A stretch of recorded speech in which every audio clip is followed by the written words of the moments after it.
Hello and welcome to a new series about trying the Quran. This trial will be about the criterion of which the Quran sets over itself. The Quran sets three criterion. Number one, it says or claims that Muhammad is a prophet. And one of the ways that it makes this claim is that Muhammad is mentioned by Jesus Christ in the gospel by name. It says a messenger named Ahmed will come after him. Not only this, but if he is a true prophet, he will have prophecies. Prophecies such as ones that could not be proven wrong. Some messages or prophecies that are completely and utterly unmistakable, such as the prophecies like Jesus made, saying that he will be delivered over to the Jews and be crucified, and the third day he will rise again. These are things that are undoubtedly clear. He didn't mean this in some spiritual sense. But not only this, we expect it to be something that couldn't just be happenstance. If somebody claimed to be a prophet and then said, "Well, I'm a prophet. You should believe me because I said that the it'll rain in Michigan sometime this year." Well, that doesn't make me a prophet if it rains in Michigan sometime this year. It needs to be something that's difficult, like the prophecies of Jesus' birth, saying that he would be born in Bethlehem, he would be called out of Egypt, and he would be called a Nazarene, etc., etc., etc. The more things you add to a prophecy, the more of its validity there is, and the harder it is to stage or to predict the exact details of such prophecy. So we expect to see some kind of prophecy that may even be 1/3 as good as the prophecies about Jesus, the prophecies that Jesus gives. Not only this, but the Quran also states that if it were from Allah, it would contain no contradictions. Actually, the wording is, it would not contain many contradictions. So we will explore that avenue. I expect if there's a book from God, I would expect that book not to contain any contradictions. For example, that does not also, well, for example, the Bible does not contain any contradictions. And the Quran claims that the Bible is inspired by God. And so Muhammad puts the Quran on the same level as the Bible, saying it has no contradictions.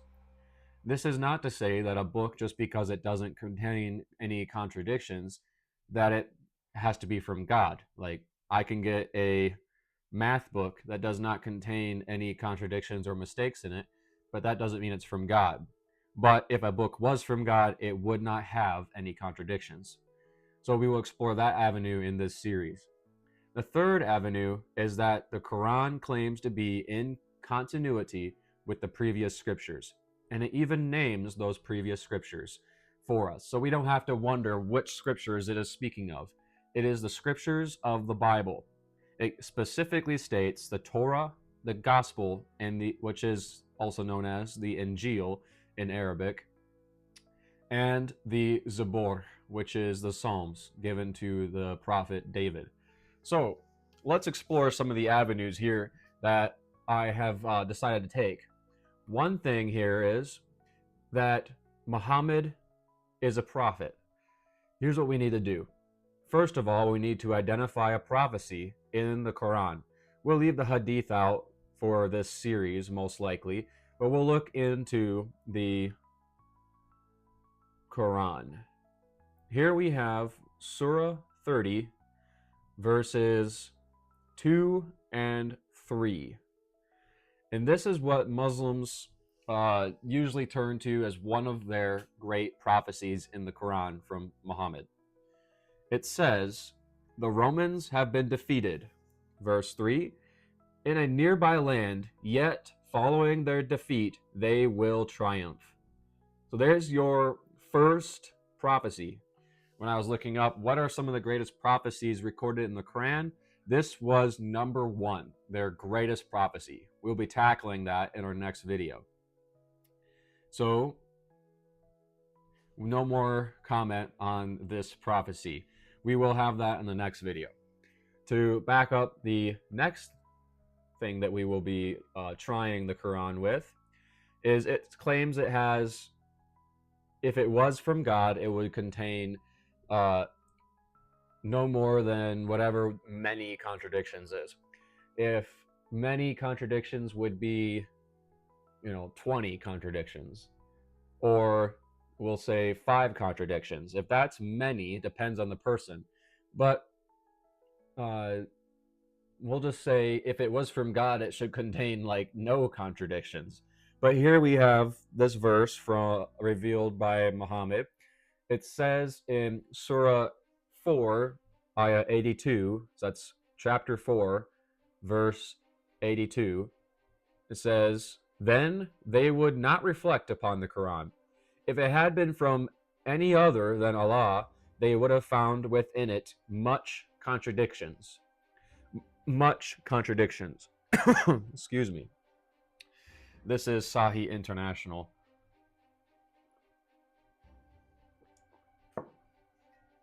So that's another verse that we have. Like I said, I stated in the beginning, all of the criterion that we will be using to judge whether or not the Quran is from God and Muhammad was a true prophet is the very same criterion that they put on themselves.